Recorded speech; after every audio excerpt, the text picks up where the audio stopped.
오늘 말씀의 제목은 섬김입니다. 오늘 본문은 예수님이 드디어 이제 예루살렘으로 공생애를 다 마감하고 예루살렘으로 올라가시는 길인데, 제자들 중에 특별히 야고보와 요한이 형제인데 예수님과 인척 관계예요. 주님 이제 예루살렘에 가면 나라님이 되시겠구나 생각했던 것 같아요. 주님 영광 중에 앉으실 때 우리 형제 하나는 우상 자리에 하나는 좌상 자리에 앉아 주십시오. 요구를 하죠. 청탁을 하죠. 예수님이 대답하십니다. 너희는 너희가 구하는 것이 뭔지를 모르고 있다. 내가 마시는 잔을 마시고 내가 받는 세례를 받을 수 있느냐? 사람이 뭐에 꽂히면 저 사람이 뭔 말을 해도 잘 안 들려요. 야고보와 요한은 주님 말씀 제대로 알아듣지도 못해놓고 선뜻 대답을 합니다. 할 수 있나이다. 주님이 다시 말씀하시죠. 과연 너희가 내가 마시는 잔을 마시고 내가 받는 세례를 받으려니와 내 좌우편에 앉는 것은 내가 줄 것은 아니다. 우리 두 사람은 인간적인 욕심으로 높은 자리 달라고 청탁을 했는데, 주님은 그 두 사람에게 응답으로 영적인 영광의 자리를 주시는데, 그래서 야고보는 사도행전 12장에 주 44년 주님 승천하고 난 뒤에 제일 먼저 순교합니다. 헤롯에게 목이 베어가지고 첫 순교의 영광이죠. 영광을 차지하고요. 반대로 요한은 12제자 중에 제일 오래 장수합니다. 100살까지, 거의 100살까지 살면서 밤모섬에 유배당하기도 하고 예수님의 어머니 마리아를 끝까지 모시면서 에베소 교회 중심으로 소아시아 교회를 섬기고 마지막까지 고난당하고 핍박당하는, 살아서 순교하는 그러한 고난의 잔을 끝까지 마시게 되는 삶을 살아가게 되죠. 그러니까 너희는 너희가 구하는 것을 알지 못하는도다. 오늘 믿는 사람도 우리도요, 말씀을 깨닫지 못하는 것이 참 많은데, 그 중에 오늘 말씀은 하나님의 나라는 큰 자는 섬기는 자가 되어야 되는 나라고, 으뜸이 되고자 하는 자는 모든 사람의 종이 됐고 팔을 씻기는 자리에 서야 되는, 그것이 바로 하나님의 나라의 원리고 진리다 하는. 제가 결혼을 좀 일찍 해가지고 지금 제 아내와 20대, 제가 26, 7에 신접 살림을 차렸는데요. 저는 신학교 4학년 때 결혼을 했거든요. 그러다 보니까 먼저 대학 졸업하고 직장 다니던 아내는 아침에 나가서 일을 하고, 저는 아무래도 학생이니까 시간이 좀 더 있었죠. 문제는 이제 제가 집에서 살림을 좀 도와주는데, 제가 경상도에서 누나만 넷인 집에서 자랐기 때문에 한 번도 뭐 빨래나 설거지 이런 것을 하고 자라보질 않았어요. 귀하게 자란 거죠. 근데 뭐 그때 개척교회 교육전사 다니니까 한 달에 제가 사례가 40만 원, 한 달에 40만 원 받아오고 반년마다 200 몇만 원 등록금으로 가져가고, 이러다 보니까 집안 형편도 어려운데, 그러니까 집안이라도 도와줘야 되는데, 이게 뭐 어릴 적에 안 해본 거니까 해보니까 이게 손에 안 맞는 거예요. 저는 빨래도 세탁기가 다 해주는 줄 알았더니, 이거 빨래를 그냥 한꺼번에 억수로 넣어놓으니까 다 엉켜서 나와요. 그러면 그것을 풀어서 이게 털어야 돼요. 털어서 널어야 덜 구겨지고, 그 다음에 또 넣는 것도 어려운데 개는 것도 어려워요.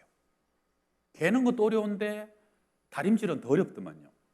이게 쉬운 게 하나도 없구나. 근데 몸이 힘든 것보다 더 힘든 건 뭐냐면, 어릴 때부터 그런 말 자라온 거 있어요. 남자는 이런 거 하는 거 아닌데, 남자가 이런 일 하다가 큰 일을 못 하는데, 이 잘못된 가르침이죠. 한 번은 빨래를 수북히 쌓아놓고 이렇게 하다가, 내가 이게 초장에 여자 기를 잘 잡아야 된다는데 내가 평생 그냥 살림 뒤치다거리나 하다가 이렇게 권위 없는 남편으로 사는 건 아닌가, 뭐 그런 생각이 드니까 에라이 하고 다 팽개쳐 놓고 딴 일 하다가 설교 준비를 해야 되니까 설교 준비를 하는데 마침 오늘 본문이었어요. 그래가지고 저는 그때는 뭐 무슨 본문이든 처음 설교를 하니까 첫 사역이고, 그래서 말씀을 가만히 묵상을 하다 보니까 한참 묵상하는데 말씀이 제 안에 은혜로 깊이 다가오는 거예요. 큰 자는 섬기는 자다. 큰 자는 크고자 하느냐 섬기는 자가 되어야 된다. 그러면서 저에게 종아, 크고자 하느냐? 예, 크고자 합니다. 그러면 빨래를 개어야 하느니라. 근데요, 그때 그 가르침이 저에게 제법 순수할 때라 깊이 다가왔어요. 그래서 제가 밀었던 빨래를 다시 앞에 놓고 빨래를 개는데 회개하는 마음으로 그냥 개면 안 될 것 같아요. 제대한 지가 얼마 안 돼가지고 10cm 각을 잡아가지고 갖고 저의 아내의 속옷과 제 속옷을 하나하나 개고 있는데, 근데 하나님이 그런 것을 기뻐하시는 것 같아요. 저는 빨래 개고 있는데 그 위에 하나님의 은혜와 임재가 확 부어지는데, 그날 얼마나 혼자 성령 충만하게 빨래를 갰는지. 우리 성가대 성령 충만하기를 원하십니까? 빨래를 개십시오. 설거지를 하고. 여러분, 결국은 큰 자가 섬기는 것이고요, 부부 중에도 가족 중에도 제일 성숙한 사람이 더 고생하고 더 희생하는 거예요. 큰 자가 결국은 져주는 거 아닙니까? 큰 자가 낮아지는 거 아닙니까? 얼마 전에 어느 대기업을 퇴사한 젊은 청년의 고백을 SNS를 통해서 제가 우연히 듣게 됐는데, 시골에서 태어난 흙수저 출신이에요. 근데 부모님이 하도 고생하니까 나는 저렇게 고생 안 해야 되겠다. 공부 열심히 해가지고 목표는 하나예요. 좋은 대학 가가지고 대기업에 취업하는 거. 그래서 25살에 대기업에 취업을 했어요. 얼마나 기쁜지 회사 바로 5분 거리에 자취방을 잡아놓고 제일 열심히 일했다는 거예요. 인정도 받고 1년 안에 상도 받고, 그리고 혼자 다 못 쓸 정도로 돈도 월급도 많이 받고 앞길이 창창한 듯 했는데 1년 좀 지나서 스스로 퇴사를 하고 시골로 낙향해 버렸답니다. 이유가 뭐냐? 첫 번째, 일은 많은데 나를 위한 시간이 너무 없더라. 심지어는 빨간 날 주말마저도 회사 일에 지치고 매일 그냥 연장 근무에 지치고, 야, 이렇게 사는 게 무슨 의미가 있느냐? 그래도 생각해 보니까 시간은 돈으로 보상받잖아. 돈 많이 벌어갖고 나중에 시간 누리면서 그때 살면 되잖아. 참을 수 있었대요. 근데 그 다음에 이유는 옆에서 일하는 분들을 보니까 안 행복해 보여요. 내가 이렇게 열심히 인정받다 보니까 저분들은 팀장이 되고 실장이 되고 부장이 되고 임원이 되게 될 텐데, 한 1, 20년 지난 분 보니까 무슨 위장병에 우울증에 심지어는 공황장애에 대상포진을 달고 살고, 이게 다 스트레스병인 거예요. 그래도 이 사람이 뭐라 생각하냐면, 세상에 뭐 어떤 일이건 열심히 하다 보면은 건강과 몸을 갈아 넣지 않고 성공할 수 있는 게 어디 있느냐. 나는 내 건강 관리 잘하고 그리고 빨리 이 힘든 일 해가지고 돈 벌어서 건강하게 노후를 준비하자. 근데 마지막 세 번째 이유는 그가 참을 수가 없었답니다. 일하는 곳에 뭐 회사가 다 그렇지 않지만 그 회사와 그 사무실의 분위기, 그분들의 비인격적이고 비인간적인 모습들, 직책이 아래면은 우리보다 무조건 30분 일찍 출근해라. 윗사람의 명령과 지시면 부당하고 억울해도 노력해 보겠습니다 하고 얘기했더니, 그런 얘기하지 말고 무조건 예 알겠습니다라고 대답해라는 거예요. 너의 그 많은 월급 속에는 더럽고 치사하고 안 입고 온 거, 그거 참는 것도 다 돈에 들어있다고 그렇게 얘기를 하더래요. 그러면서 진짜 억울하고 안 입고 오면 너도 빨리 승진하고 빨리 출세해라. 그러면 스트레스 안 받아도 되지 않느냐. 그러려고 죽으라고 승진하고 출세하려고 악을 쓰고 목숨 거는 거다. 우리는 그렇게 살았다는 거예요. 그러면서 결국은 이 세상은, 사회는 약한 자, 동료도 없고 친구도 없고 약한 자를 밟고 여러분 강자가 이기고 살아남아야만 성공하는 곳이다. 그것이 당연한 것이고 너도 그 원리를 받아들여라. 무언중에 강요를 하더라는 거예요. 그래서 1년 넘게 참고 보다가 나도 10년이 지나고 20년이 지나면 어느새 저분들처럼 괴물이 되어 있겠구나. 그래서 그만두고 나왔다는 거예요. 여러분, 이것이 어떻게 단적인 얘기는 하지만 오늘 성경 말씀에 예수께서 42절에 예수께서 불러다가 이르시되 이방인의 집권자들이 그를 임의로 주관하고 그 고관들이 그들에게 권세를 부리는 줄을 너희가 알거니와. 메시지 성경 유진 피터슨은 이렇게 의역합니다. 하나님을 모르는 통치자들이 얼마나 위세를 부리는지, 사람들이 작은 권력이라도 얻으면 거기에 얼마나 빨리 취하는지 너희는 보고 있지 않느냐. 그게 세상이다. 옛날에 영화 중에 완장이라는 영화 기억하세요? 똑같은 애한테 선도 같은 노란 완장 하나 딱 채워놓으면 애가 완전히 달라져요. 그때는 막 세상 권세 다 잡은 차라 얼마나 위세를 부리고 후배니 동급생이니 가리지 않고 괴롭히고 막 삥을 뜯고 사람이 확 변해버린다는 거예요. 여러분, 왜 사람들이 세상은 높은 자리, 높은 지위를 얻으면, 힘을 얻으면, 사실은 교회 안에서도 직분과 하나님이 주시는 이 직위는 섬기라고 주신 것인데 왜 대부분 사람이 그렇게 자기도 모르게 변질되고 교만해질까? 첫 번째, 우리 한번 따라합시다. 섬김은 은혜에 대한 반응입니다. 은혜 못 받는 세상은 그렇게 될 수밖에 없다는 거예요. 은혜 받지 못한 사람이 힘과 권세를 갖게 되었을 때 당연히 그도 그렇게 변질되어 갈 수밖에 없다는 거예요. 본전 생각도 나고 당한 생각도 나고. 여러분, 헬라어로 은혜라는 단어가 카리스잖아요. 은사는 카리스마, 카리스가 어원이거든요. 이 카리스의 원래 의미는 매력 있다, 아름답다라는 뜻이고, 헬라어로는 감사의 어원도 카리스고 기쁨의 어원도 카리스입니다. 그러니까 카리스, 은혜 받으면 감사가 생기고 기쁨이 생겨요. 은혜 받으면 모든 일에 감사가 보이고 기쁨이 느껴져요. 여러분, 은혜 없는 사람은요, 모든 것이 불평이고 불만이고 이 사람 저 사람 봐도 다 마음에 안 들고 못마땅합니다. 근데 반대로 은혜가 가득하면 그 사람 안에 매력이 보이고 그 사람의 아름다움이 보여서 섬기고 싶어져요. 뭔 일을 해도 그 일에 기쁨이 있고 일에 감사가 느껴지게 되니까 지치지 않는다는 거예요. 그래서 기쁨으로 섬기게 된다는 거예요. 오늘 본문의 제자들 보세요. 여러분, 은혜가 없으면 이 제자들처럼 됩니다. 결국은 세상 사람들은 은혜의 기쁨이 아니니까 세상이 주는 기쁨과 세상의 매력을 찾는데 그게 뭐냐? 자기를 자랑하는 거예요. 내 잘난 맛을 살아가는 거예요. 그러니까 될 수 있으면 나를 크게 보여야 되고 포장해야 되고 내가 나를 높여야 되고 내가 누군 줄 알아? 내가 어떤 사람인 줄 알아? 나를 과시해야 되고 힘을 보여줘야 되고. 여러분, 은혜 받지 못한 사람의 섬김은 반드시 자기의 의를 드러냅니다. 선한 일 좀 하면서도 내 이름 드러나고 누가 알아주기를 원하고 더 많이 알려지기를 원하는 마음이 그 근처에 깔릴 수밖에 없는 거예요. 조용히 좋은 일 하는 사람도 있던데요, 은혜 받지 못한 사람은요, 그런 사람도 나중에 조용히 하는 것까지 더 크게 알려지길 원하는 마음이 그 마음의 중심에 깔릴 수밖에 없다는 거예요. 여러분, 사람은 간단하잖아요. 사람은 받아야만, 내게 있어야만 줄 수 있고 나눌 수 있는 존재입니다. 자녀들도 부모에게 충분한 사랑을, 값없는 대가 없는 사랑을 받은 사랑이에요. 받은 자녀가 다른 데 가서도 그런 사랑을 받을 줄 알아요. 그리고 그 자녀들이 커야 그 자녀들도 자기 자녀에게 대가 없이 충분히 사랑을 주는데 인색하지 않은 거예요.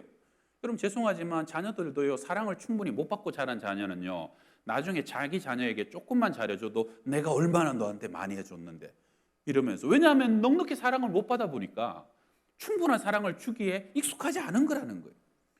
여러분, 선생님에게 충분한 사랑을 받은 아이가요, 다음에 선생님이 됐을 때 제자들 하나하나를 귀히 여길 줄 아는 것이고, 목회자도 마찬가지입니다. 목회자도 여러분, 평신도 때 정말로 사랑을 많이 받고 그 교회 안에서 그 사랑에 너무 만족하고, 그래야 부교육자의 삶을 살면서도 좋은 선배 목사님들 만나갖고 그 안에 세움을 받고 격려를 받고, 그렇게 자란 목회자가 나중에 선배 목사가 됐을 때 후임 목사들을 인격적으로 대하고 후임 목사들을 귀하게 대하고 충분한 사랑을 성도들에게 나눠줄 수 있는 목회자로 세워지는 겁니다. 근데 문제는 뭡니까? 목사라고 부모라고 선배라고, 여러분, 누가 그들에게 그렇게 충분한 사랑을 마음껏 채워줄 수 있습니까? 사람은 채워줄 사람이 없는 거예요. 부모도, 엄마 아버지도 아직도 사랑받아야 되는 존재고, 목사도 여전히 은혜가 필요한 존재고, 오늘 하나님께서 안 채워주시면 줄 수 없는, 그게 우리 사람의 한계 아닙니까? 그러니까 모든 사람은 받아야 되지, 안 받고 마음껏 줄 수 있는 사람은 없다는 것. 그런데 오늘 말씀에 참 감사한 것은 인자가 온 것은 섬김을 받으려 함이 아니라 섬기러 왔다는 거예요. 오직 주님만이 우리 모두에게 주고 또 채워줘도 부족함이 없는 그분이 주님이시라는 거예요. 그래서 여러분, 우리가 신앙의 첫 번째는 뭡니까? 항상 주님 안에 거해야 되고 그분의 사랑과 은혜 가운데 머물러야 된다는 거예요. 주님, 오늘도 저와 여러분을 향해서 수고하고 무거운 짐진 자들아 내게로 오라, 내가 너희를 쉬게 하리라. 그 주님께 충분히 쉼을 누린 사람이 또 다른 사람에게 쉼을 주고 안식을 주고 위로를 줄 수 있는 것이죠. 여러분, 참 바쁘시고 힘드시지만 저는 여러분에게 정말로 은혜의 자리를 놓치지 말라라고 부탁드리고 싶습니다. 내일부터 또 나흘간 은혜 잔치가 벌어지는데요, 부흥회 한 번도 안 와보신 분들이 여기 아마 반응될 거예요. 여러분, 주일 예배가 은혜도 중요하지만 이러한 특별한 3일 4일간 은혜는요, 꼭 에스겔의 환상처럼 발목이 오르고 물이 무릎에 허리 오르고 막 헤엄쳐가지 못할 물이 되는 것처럼 나를 샤워해주고 목욕해주고 묵은 때를 쫙 벗겨주는 것처럼 그러한 특별한 은혜가 은혜의 잔치 가운데 부어지게 된다는 거예요. 여러분, 은혜 받지 못한 사람이 높은 자리에 오르고 은혜 받지 못한 사람이 힘을 갖게 되면요, 어쩔 수 없이 그 사람 옆에 머무르긴 해야 되지만 사람이 매력이 없어요. 될 수 있으면 그 사람 안 보고 싶고 같이 밥 안 먹고 싶고 할 수 없이 그 사람 따라는 다니지만 정말로 매력 없는 사람이 돼가는 거예요. 여러분, 연세가 들수록 매력 있는 사람이 되길 바랍니다. 후배들이 막 저절로 찾아오고 밥 같이 먹고 싶어하고 저절로 사람들이 막 몰려들고 그런 매력 있는 사람이 누굽니까? 은혜 받은 사람이, 먼저 사랑받은 사람이, 주님으로부터 그러한 충만한 은혜가 여러분을 하여금 진정한 섬김의 사람으로 세워지는 능력이 되시기를 바랍니다. 우리 두 번째 따라 합시다. 섬김은 주는 것입니다. 우리 옛날 초대교회 시절에 소아시아의 비두니아 총독, 그 총독이 로마 황제에게 보고서를 보내는데 크리스찬들의 최근의 동향에 관해서 이렇게 기록이 되어 있다고 합니다. 저들은 모일 때마다 떡을 나누어 먹고 포도주를 마시며 즐거워합니다. 저들은 저들의 신인 그리스도를 찬미하고 이상스러운 것은 그들을 박해하는 자들을 위해서 기도합니다. 그리고 분명한 것은 그들은 서로 사랑하고 나누어 주기를 즐겨하는 사람들입니다. 이게 초대교회 시절에 박해하는 사람들이 본 기독교인들의 이미지라는 거예요. 그들은 작았지만 가난했지만 그러나 그들이 세상을 바꿀 수 있었던 이유는 뭡니까? 그들은 나누기를 주기를 즐겨하는 사람들이었다는 거예요. 자, 오늘 45절이 이제 요절 주제 구절인데 우리 45절 같이 읽어요. 인자가 온 것은 섬김을 받으려 함이 아니라 도리어 섬기려 하고 자기 목숨을 많은 사람의 대속물로 주려 함이니라. 아멘. 섬김의 정의는 내가 가진 것으로 다른 이를 돕는 것이다. 돈을 가진 사람은 돈으로 섬기는 것이 구제고요. 재능을 가진 사람은 재능으로 주는 것이 재능 기부고, 기도할 수 있는 사람은 기도로 섬기는 거예요. 그것이 이제 중보기도가 되겠죠. 그렇게 주고 주는데 이 섬김의 마지막 최고봉은 뭐예요? 십자가예요. 우리 주님께서 자기 목숨을 대속물로 대신 내어주신 것이죠. 당신은 죽을 이유가 하나도 없어요. 그러나 대신 죽고 대신 지키고 대신 상하고 대신 값을 지불하신 것이죠. 무엇까지? 내 목숨까지 주는 겁니다. 여러분, 시골 가면 옛날에 참 우리 부모님들 중에는 보면 그 시골에 살림 가진 것도 없는데도 어쨌든 자녀가 오면 줄 것을 찾아내죠. 이것도 가져가라, 저것도 가져가라.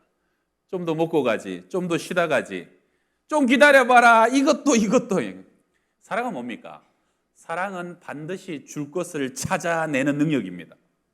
결국은 사랑은요, 주는 것으로 증명이 됩니다. 우리는 주님을 사랑하기에 매주 예배당에 나와서 우리의 몸을 드리고 시간을 드리고 우리의 예물을 드리고 우리의 찬양을 드리고 봉사와 헌신을 드리는 것이죠. 사랑하니까 우리의 인생과 삶을 드리는 거 아닙니까? 사랑한다고 입으로 말은 하는데 주는 게 아깝다, 또 주기 싫다. 사랑한다고 서로 요새 연애하는 애들 보면 서로 사랑한다고 말은 하는데 늘 계산하고 있어요. 나 2번, 3번 샀는데 아직 1번 안 사고 있어. 저울질하고. 그러면 사실은 덜 사랑하는 건가? 덜 사랑하는 거건 아니면 별로 사랑하기를 원치 않는 거죠. 여러분, 섬김은 사랑의 실천이에요. 섬김은 주는 것으로 표현됩니다. 어디까지? 우리 주님은 자기 목숨을 대속의 제물로 주신 분이에요. 여러분, 대속이란 건 뭡니까? 대속. 다른 이 대신 대가를 지불하여 의롭지 못한 일을 의롭게 만들어주는 거예요. 자격 없는 사람에게 의의 옷을 입혀주고 내가 그 수모를 대신 당하는 게 대속물이 되는 거예요. 주님 십자가에 달렸을 때 조롱하는 사탄은 사람을 통해서 뭐라고 공격합니까? 유혹합니까? 지금이라도 너의 의로움을 증명해봐라. 지금이라도 십자가에서 내려와봐라. 네가 불의하니까 심판받는 것이고 네가 죽을 만하니까 죽임 당하는 것 아니냐. 그러면서 너의 그 힘과 능력과 12영 더 되는 천사들을 데려다가 한번 너의 힘을 과시해봐라. 그의 너의 의로움을 증명해봐라. 이것이 우리 주님의 마지막까지 사단의 유혹이었습니다. 여러분, 우리 중에 억울한 거는 못 참고 자존심 상하는 거는 못 참고 바보 당하는 거는 절대 못 참는 사람들 있죠. 내가 누군지 알아. 내가 절대 그런 사람 아니야. 증명하고야 말아야 되는 사람. 여러분, 대속물이 된다는 거는요, 바보 되는 겁니다. 대신 죄인 되는 거예요. 나는 절대 그런 사람 아니더라도 대신 누명도 좀 쓰고 오해도 좀 받고 대신 구차히 여겨지기도 하고 무능하다라고 손가락질도 당하고 무시도 당해보고 더 나아가서는 다른 사람 때문에 안 그래도 되는데 내가 다른 사람 때문에 건강 잃기도 하고 실패하기도 하고 망하기도 하고 여러분 그래야 나중에 주님 앞에 갔을 때 주님처럼 대속해 보려고 흉내 좀 내다가 그렇게 살다가 왔습니다라고 말은 할 수 있지 않겠어요? 내가 할 수 있으니까 하는 것이고 줄 수 있으니까 주는 거고 나누는 거예요. 내게 있는 것으로. 그것이 섬김이라는 거예요. 섬김은 반드시 무엇인가 줄 것을 찾아내는 것. 그것이 이 땅에 당신의 목숨을 주신 우리 주님의 사랑이라는 거죠. 마지막 얘기 하나 하고 마칩니다. 우리 김군자 할머니라고 5년 전에 2017년도 91년에 별세하신 분이에요. 이분은 1926년생으로 강원도 평창 출신인데 17살에 중국 길림성에 위안부로 일본에 끌려가가지고요. 그래갖고 여러분 10대가 그 고통을 당하니까 얼마나 참 수치스럽고 얼마나 고통스러워요. 몇 번을 자살을 시도하는데 그때마다 걸렸어요. 그래서 죽고 싶은데 죽지는 못하고 죽을 만큼 얼마나 맞았는지 귀 한쪽이 장애가 됐다는 거예요. 해방되고 한국으로 돌아왔는데 외로움과 가난의 세월은 계속되고 그래서 집 앞에 조그만 텃밭에다가 이거 심고 저거 심어가고 그거 가져다가 노점에서 길에다 팔아갖고 행상을 하는데 여러분 이분이 그렇게 살면서도 2007년도에 일본군의 위안부의 참상을 알리고 사과를 요구하는 용감한 증언자로서입니다. 20세기 최대의 인신매매는 위안부였다. 미 하원이 결의하도록 그래서 결정적인 역할을 감당하도록 미국 청문회까지 가서 증언을 해서 우리 신문에 난 것을 본 적이 있으실 거예요. 그리고 그 후에도 이분은요 평생 자기의 몸을 쉬지 않습니다. 노동을 하시는데 그의 신념이 뭐냐? 나눌 수 있을 만큼 나눌 수 없을 만큼 가난한 사람은 없다.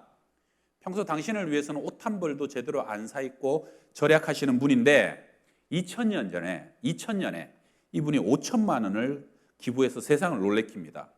그래서 아름다운 재단 1호 기금 출연자가 되게 되고 우리 시대에 희망을 주는 사람 100인에 선정이 됩니다. 그리고 6년 뒤에 2006년도에 다시 5천만 원을 기부합니다. 여러분 돈 있는 사람의 1억이 아니에요. 이분은 채소 팔고 뭐 팔고 노점 해가지고 그렇게 모은 돈을 1억을 기부한 거예요. 2015년 그분이 돌아가시기 2년 전에요. 그는 마지막 남은 재산 1억 5천만 원을 다니던 교회에 헌금으로 다 드리고 자신을 위한 장례비 500만 원을 남겼다고 합니다. 장례까지도 남에게 폐를 끼치고 싶지 않다고 그러나 내 가진 것을 하나님께 다 드리고 마지막 삶을 마감하면서 이런 유언을 남깁니다. 평생 배우지 못한 것이 저의 한입니다. 그래서 나처럼 어려워서 배우지 못하는 누군가를 위해서 그들이 배울 수 있는데 내가 힘이 되었으면 좋겠습니다. 그래서 그의 유지대로 그의 남긴 것은 학생 250명에게 장학금으로 지불을 하여서 어려운 학생들이 공부하는 데 쓰임받게 됩니다. 여러분 평생 얼마나 비참하고 위안부 고통과 수탈의 삶을 살았지만 그러나 그는 마지막에 하늘나라에서 가장 위대하고 아름답고 영광스러운 주님의 칭찬받는 영혼이 되게 된 줄로 믿습니다. 우리 함께 기도하겠습니다. 하나님